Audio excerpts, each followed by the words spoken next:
You're watching WYLN TV 35.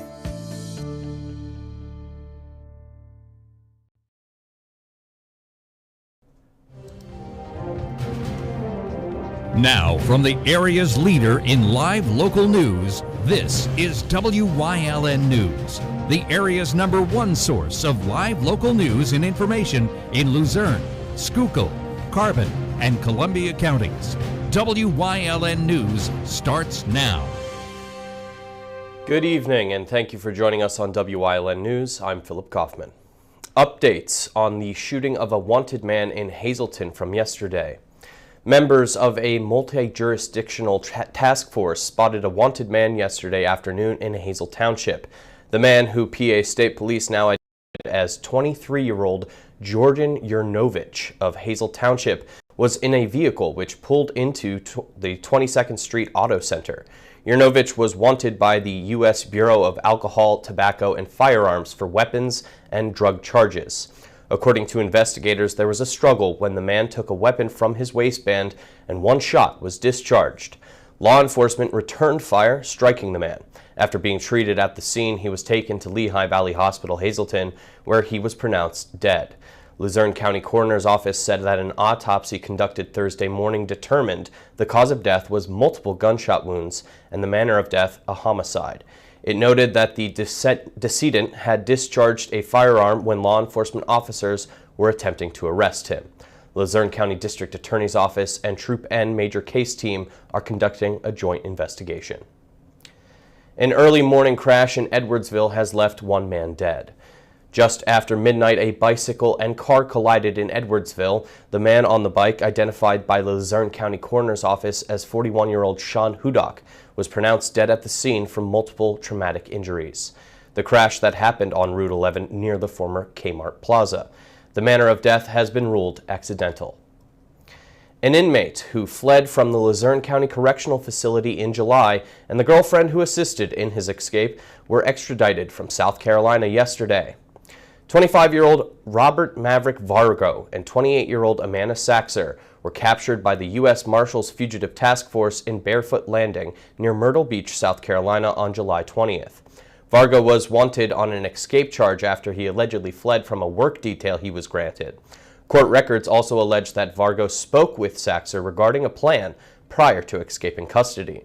County detectives learned that Vargo, Saxer, and another woman may have traveled out of Pennsylvania and had reached out to the U.S. Marshals Service. They were both arraigned this morning. Vargo was charged with escape and Saxer was charged on hindering apprehension or providing aid. Saxer was jailed at the county correctional facility for lack of $75,000 bail. A New York man was sentenced to up to 2 years in jail today for unlawful contact with a minor. 37-year-old Eric Ryan Gonzalez appeared before a Luzerne County judge saying he has no excuse for his behavior. Kingston police arrested Gonzalez after he engaged in an online conversation with a detective posing as a 15-year-old boy from September 21st to October 9th of 2020. According to court records, he allegedly initiated the conversation on social media and was also accused of soliciting pictures. Gonzalez was arrested when he traveled to the area with plans to meet the boy. He pled guilty to a single count of unlawful contact with a minor. He was sentenced to 1 to 2 years at the county correctional facility, followed by 5 years probation. He must also register his address for 25 years under the state's Sex Offender Registration and Notification Act. An Easton man was sentenced to 10 years in prison for attempting to entice a minor online. According to the U.S. Attorney's Office for the Middle District of Pennsylvania, 41-year-old Lorenz Chiambo of Easton was sentenced this Tuesday to 10 years in prison, followed by a 10-year term of supervised release for using the internet to attempt to entice a 12-year-old minor female to engage in sexual acts.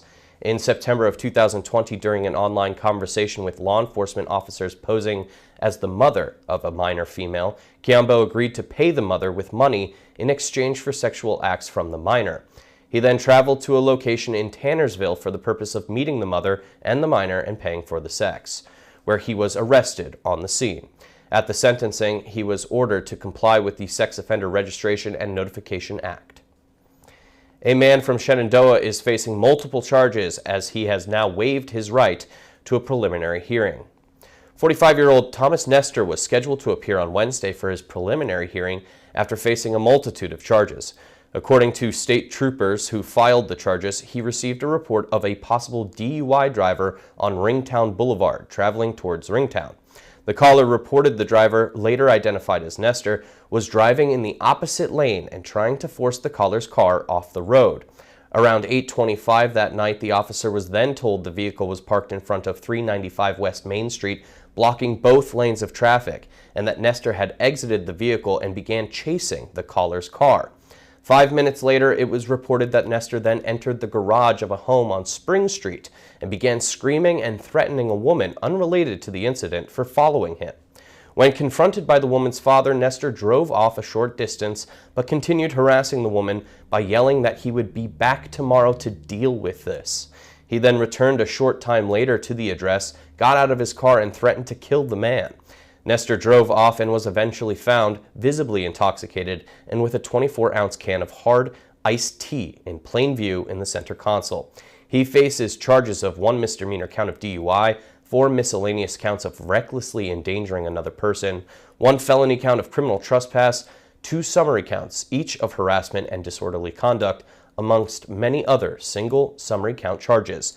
By waiving his right to a hearing, Nestor will now have to answer to all the charges in Schuylkill County Court.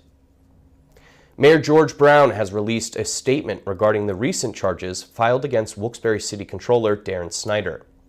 Snyder was charged with disorderly conduct and 2 counts of cruelty to animals after police viewed a video taken by a witness who told them of the alleged abuse often happens while the dogs are being walked.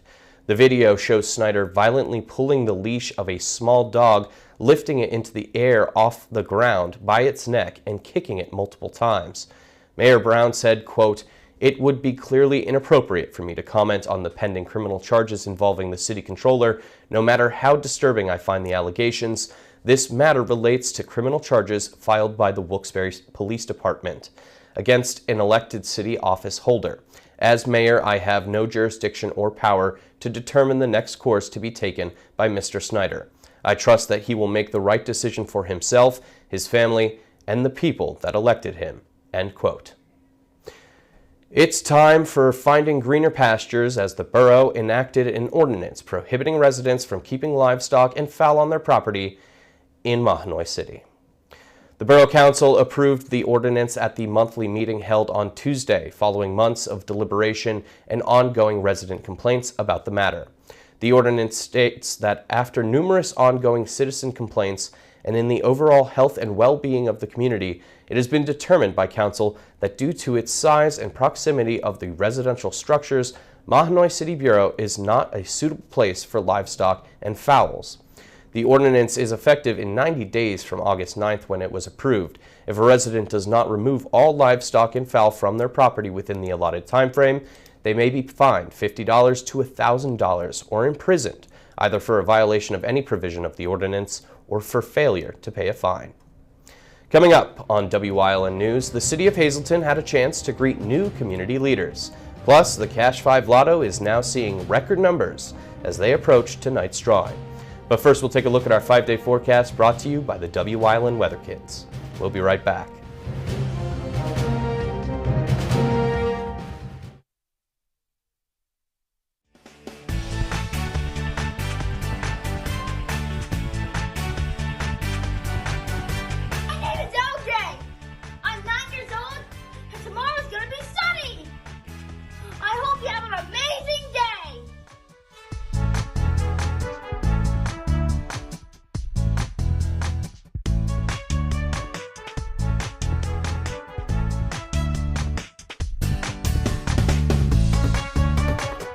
We want your child to be our WYLN Weather Kid. Your child can be our feature weather reporter of the day on WYLN News and WYLN social media posts just by using your smartphone or any video recording device. It's easy. All ages are welcome, from toddlers to teens. To find out how, go to the weather section of WYLNTV.com or look for our post about it on the WYLN News Facebook page. Submit your Weather Kid video today. Your guide to everything Pocono Mountains is PTN, the Pocono Television Network.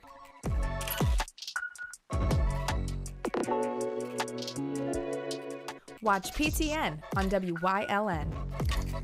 Attention, WYLN viewers. WYLN TV can now be seen on the Hazleton Service Electric Cablevision HD tier, channel 507, and over the air at 35.1. WYLN, we're your local network.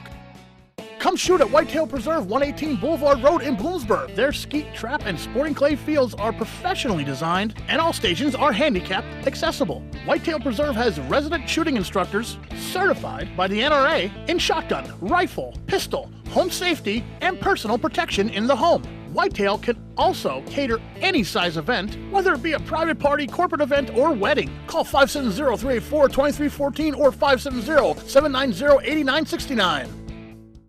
The Helping Hand Society Telethon will be held August 20th at City View Park in Hazleton and broadcasted live on WYLN TV 35.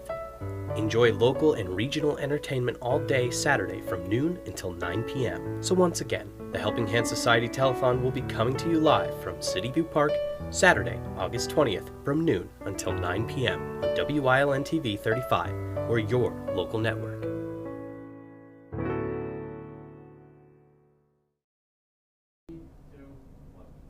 Yesterday, newly appointed leaders in the Hazleton area gathered at the Can Do Community Park to greet the public. Leaders included the newly appointed Parks and Rec Director, Ali McKittrick, Yosara or Yoshi Gonzalez, the Executive Director of Downtown Hazleton Alliance for Progress, Mark Peterson, the Executive Director of the Hazleton Art League, and Gary Perna, President of the United Way of Greater Hazleton. Mary Malone, the president of the Greater Hazleton Chamber of Commerce, was credited for organizing the event. The Cash 5 with Quick Cash jackpot has grown to $2.5 million for tonight's drawing. This is the largest jackpot in the game's history. The Cash 5 jackpot has been rolling since it was last won on July 25th, when a $580,000 jackpot winning ticket was sold in Lawrence County.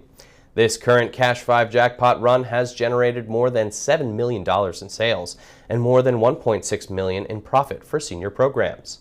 The previous record-setting jackpot of more than $2.4 million was won in Columbia County on March 8, 2019.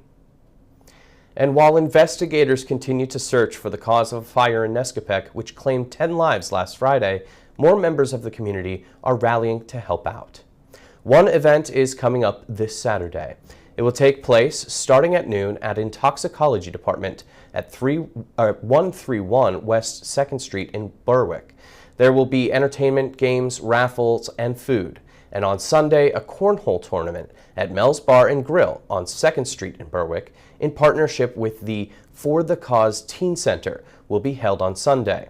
You must register by Saturday, and a GoFundMe was set up by Robin Messina, the daughter of the mayor of Nescopec, who has raised at least reported over $23,000.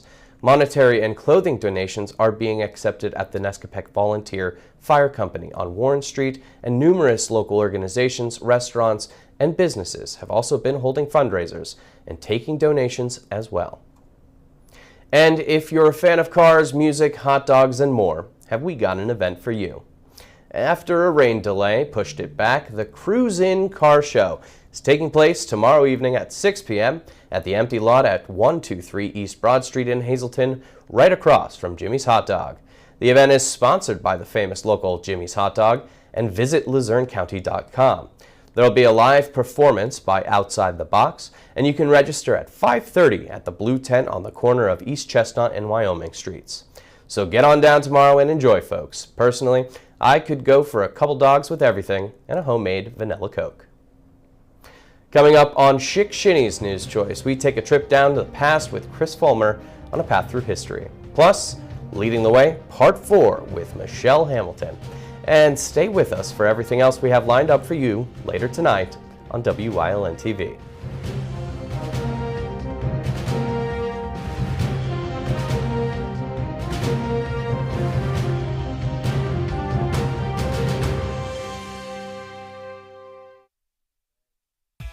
Heisler's Cloverleaf Dairy is now open at 743 Catawissa Road in Tamaqua. Stop by the dairy bar, try over 33 flavors of homemade ice cream still made on the premises, and a full menu of hot food made to order. Have some fun at their driving range or play mini golf on their two 18-hole mini golf courses. Heisler's Cloverleaf Dairy, celebrating 65 years. Same great taste, same great location, same great memories to be made. Your guide to everything Pocono Mountains is PTN, the Pocono Television Network.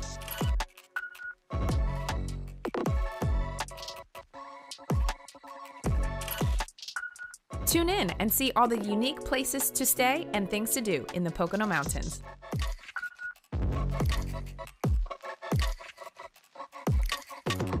Watch PTN on WYLN.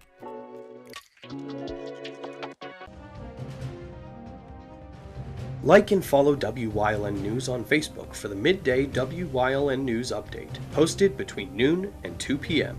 Powered by Lehigh Valley Hospital Hazleton, the all-new emergency room at Lehigh Valley Hospital Hazleton is nearly double the size. Our updated facility features all private rooms, the latest technology, and a quicker, easier check-in process. Lehigh Valley Hospital Hazleton, your partner in ER care. When emergency strikes, trust your care to the all-new ER at Lehigh Valley Hospital Hazleton. With a facility that's now twice the size.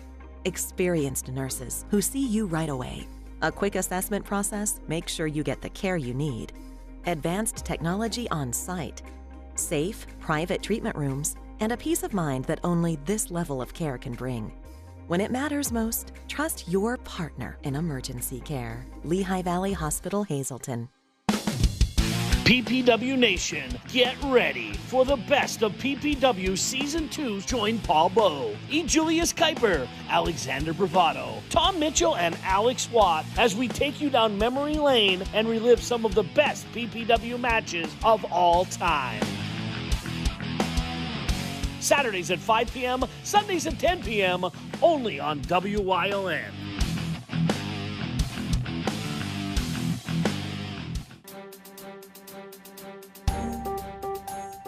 Did you know that WYLN News provides news updates every weekday afternoon at 1, 3, and 5 here on TV and on social media? Did you also know you can watch WYLN News on the go by visiting our website or YouTube page? Now more than ever, WYLN is your local news leader.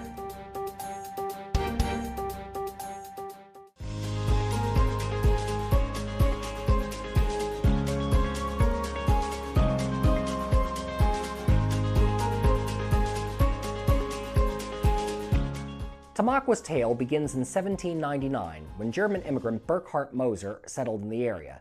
Originally from the Northampton County area, unconfirmed legend holds it that Moser may have been granted the land for services during the Revolution, perhaps even participation in the Boston Tea Party. Whatever the reason, Moser took root in eastern Schuylkill County and operated a sawmill along the banks of the nearby Little Schuylkill River. Today, Moser's original log cabin, or at least half of it, still stands on East Broad Street. Moser, during his residency in town, contributed to its development in another way. It was he who discovered, in 1817, that the area was rich in anthracite coal.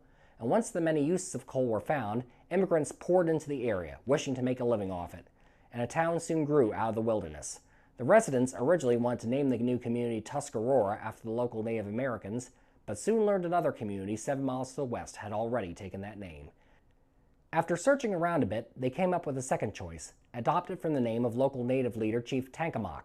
Depending on who one listens to, the name might mean land of the running water, or land where the beaver dwells in the water, or something similar to that effect. Either way, Tankamak's name would be anglicized to Tamaqua. Today, the town remains the only community in the world with this name. As the 1800s progressed, the kingdom of coal started to rise over Tamaqua, and with it came its sister industry, the railroads.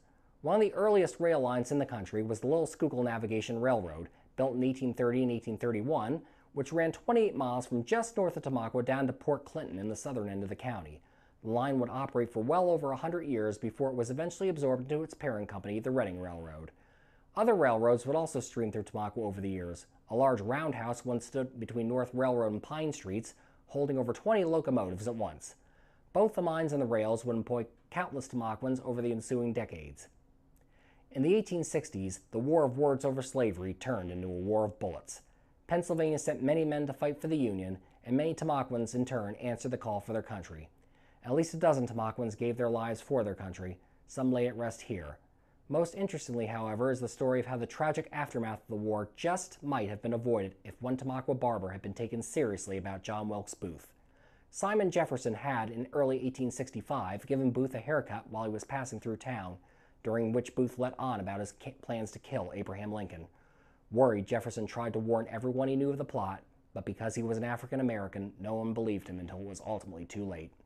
Today, Simon Jefferson lies unmarked in Oddfellow Cemetery, his efforts unable to stop the death of a president greatly appreciated, so they are.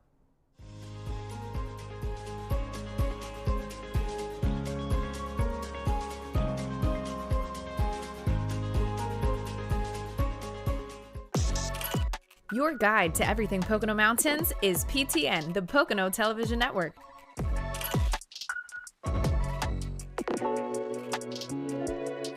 Watch PTN on WYLN. WYLN programming is online all the time. Visit our website at WYLNTV.com to check out archive shows and a live stream of our broadcasts. And don't forget to visit all of our social media pages for breaking news, weather, and sports. You can also head directly to our YouTube page for all our programming at youtube.com/WYLNTV35. Subscribe and ring that bell so you get notified every time there's a new show available online. Heisler's Cloverleaf Dairy is now open at 743 Catawissa Road in Tamaqua. Stop by the dairy bar, try over 33 flavors of homemade ice cream still made on the premises, and a full menu of hot food made to order. Have some fun at their driving range, or play mini golf on their 2 18-hole mini golf courses. Heisler's Cloverleaf Dairy, celebrating 65 years. Same great taste, same great location, same great memories to be made.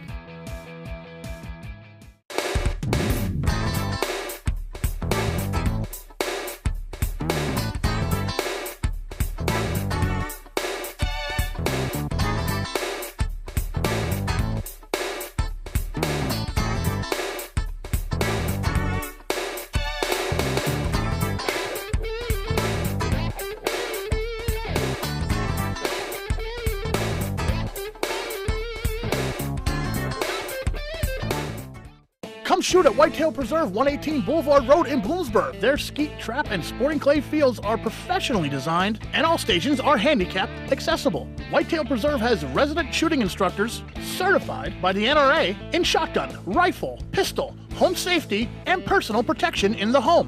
Whitetail can also cater any size event, whether it be a private party, corporate event, or wedding. Call 570-384-2314 or 570-790-8969. When you see news happening in your neighborhood, call WYLN News at 570-459-1869 or email us at news@WYLNTV.com or send us a message on social media through Facebook. WYLN, we're your local network. WYLN's going behind the scenes to learn more about the lives and goals of our local leaders. So, Michelle Hamilton of Big Brothers Big Sisters is leading the way into part 4 of this week's series.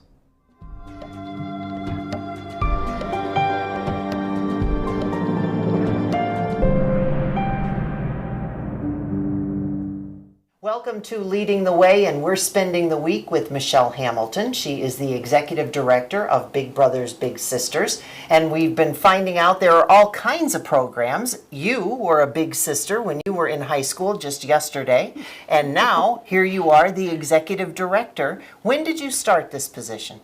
So I started in 2020. I think it was February 10th of 2020, and then a month later, the pandemic hit. So it was kind of an interesting time, to be the director, to kind of go through Zoom meetings, directing the staff, and we weren't able to meet in person, obviously, but we did it. And I met many of our board members through Zoom when we would have board member meetings, and but we did it.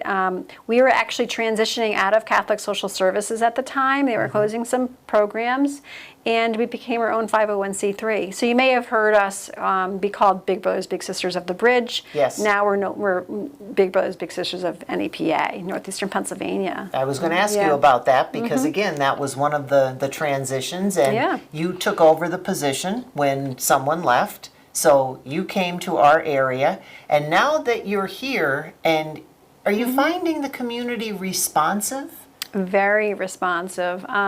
Such a great, support system from our board members to our sponsorships of our businesses, and our volunteers, who want to, help, children in need. And so really welcoming, and really we're always looking for new board members too. So if you want to get involved, please give us a call. We are a fundraising arm of the agency. That's a lot of the work. Also fundraising and just advocacy of the program and talking about what we do. And in talking about what you do, now that the pandemic is lifting and you're getting out and about, what do you suggest what the bigs and the littles do? Sure. So part of the program is to really spend a lot of time. So the big and the little spend a lot of time, and we try not to emphasize spending money. So spending time at a park, spending time, going out for dinner, just taking a walk, riding a bike, doing things that the little would want to do. So I think that's really important for our volunteers to know. You just have to spend some time and share time, with your little.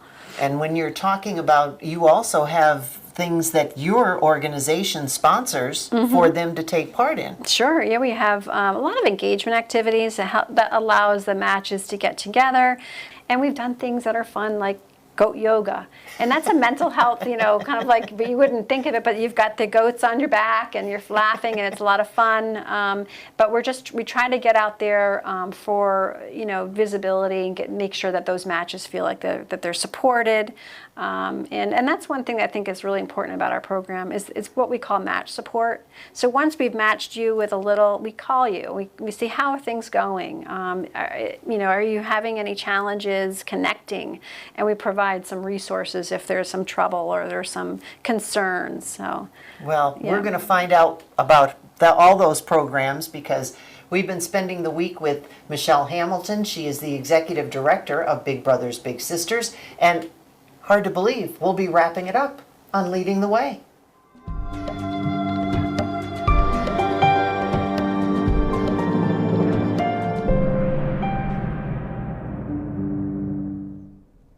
And that's the news. Remember, the source matters now more than ever. Catch all the latest on our Facebook page, YouTube page, or at WYLNTV.com. Stay with us. A look at today's weather is next, right here on WYLN TV.